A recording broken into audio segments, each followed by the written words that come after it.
Just about anything that happened in this war was enough to cause public outrage, though many horrors eventually became almost commonplace. We've seen things like torpedoed ocean liners and poison gas rouse public indignation, and this week we see another one that caused a huge public outcry, the execution of a single civilian.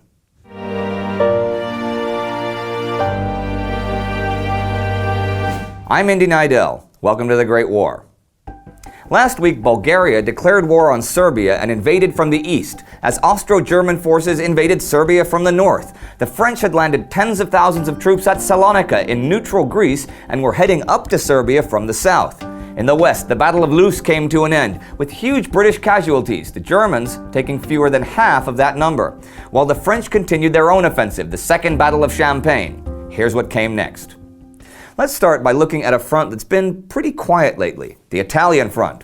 On October 18th, the Third Battle of the Isonzo River began. The objectives were Mount Sabotino and Mount San Michele. Yep, battle number 3 in the same area in just a few months.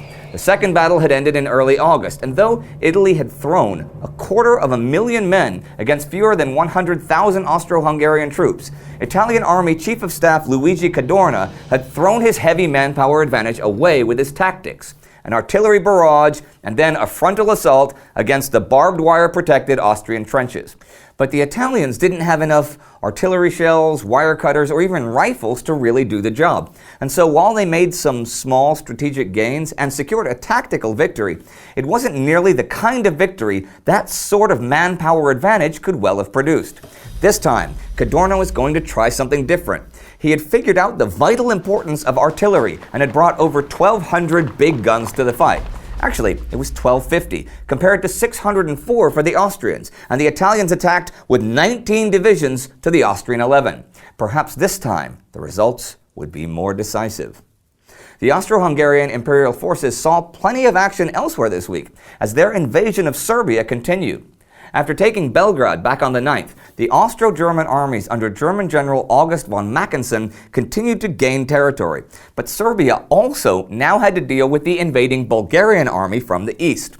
Bulgaria had invaded with 2 armies. The first army, under General Boyachev, was 200,000 strong and was focused from Vidin to Zaribrod, threatening the Belgrade-Sofia railway line from Piro to Niš.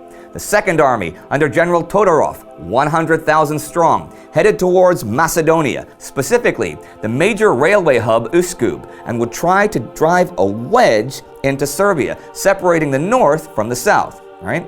The Serbian forces in opposition were in 3 groups. In the north, with its left flank, also opposing Mackensen's Colossus, was the Timok group under General Mihajlo Zuvkovic. South of him was 3 infantry divisions and 1 cavalry division, a total of around 80,000 men, under Field Marshal Stepa Stepanovic. In Macedonia, around Uskub, and stretching south toward the Greek frontier, were 25,000 more men under the command of General Petar Bojovic. On October 15th, the Bulgarians launched 3 assaults, all of which the Serbians repulsed successfully. But throughout the week, the assaults continued and the Bulgarians advanced both in the east and in Macedonia, where by the 21st, they had driven the Serbs through Uskub and cut the railway line, which made any further advances by the French forces coming from Greece impossible for the moment. But the Serbs retired to the Katshanik Pass, where they would make a stand and hopefully block the Bulgarian effort to cut Serbia in 2. You can see that the Allies were getting a little desperate for help in Serbia. On the 17th, the British government offered Cyprus to Greece if she'd help Serbia. Greece rejected the offer a few days later. As for Austrian Army Chief of Staff Konrad von Hotzendorf, the success in Serbia gave him hope that once Serbia was defeated, it might be possible to make peace with Russia. He wrote this to Franz Joseph in a memo the 22nd, and I didn't see that coming.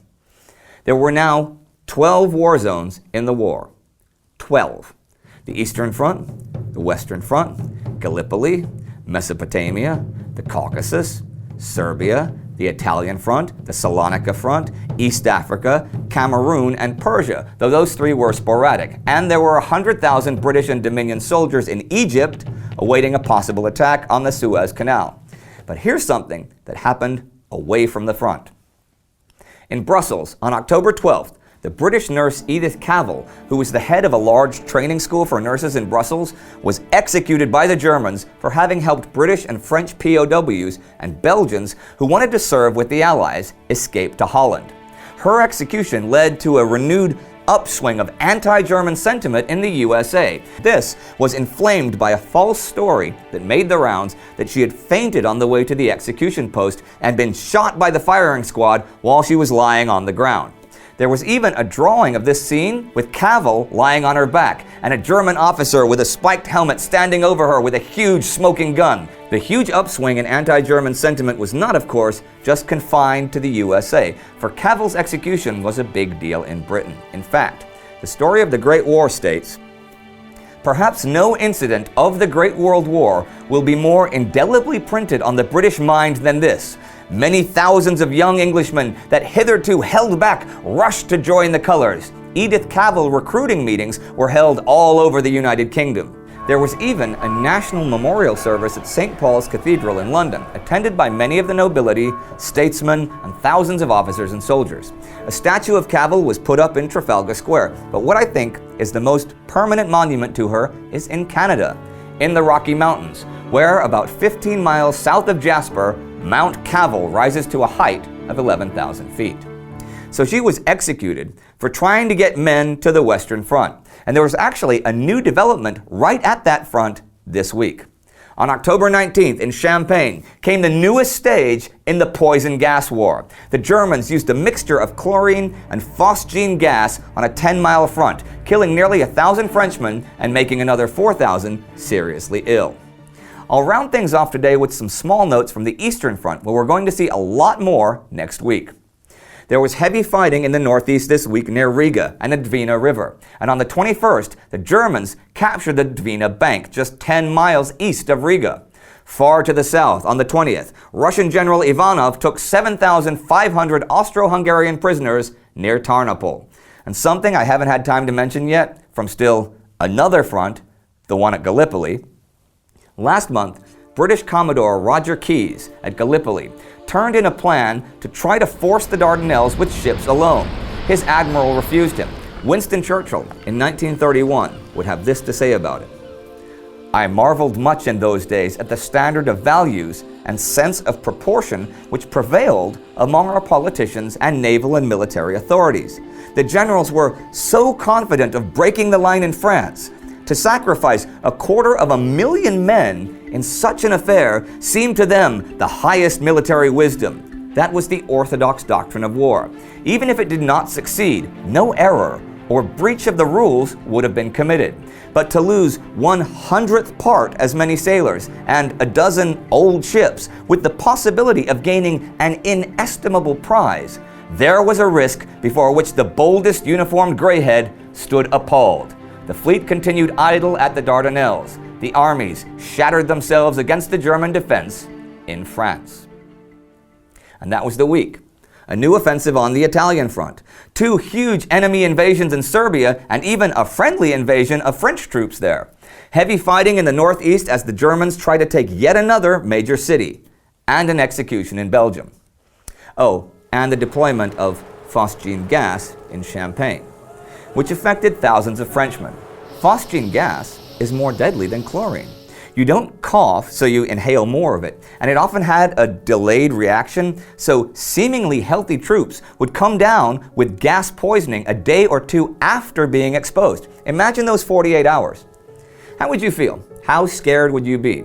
I mean, you'd seen what it did to others. Was this how you were going to die, to avoid being shot or shelled, only to have your lungs burned out, lying on a stretcher surrounded by strangers who could do nothing to relieve your pain? What had you ever done to deserve that? Both sides would deploy phosgene gas. Hooray for modern war! But phosgene was far from the only chemical agent used in the war. And if you want to find out more about this horrific reality, you can check out our special episode on gas warfare right here. Our Patreon supporter of the week is Dave Draper. Thank you, Dave. And support us on Patreon if you want to meet yours truly and the whole Great War team in person on original locations from World War I. And for more discussions of our episodes with other fans and with our social media guy Flo, check out our subreddit and, of course, subscribe to this channel. See you next week.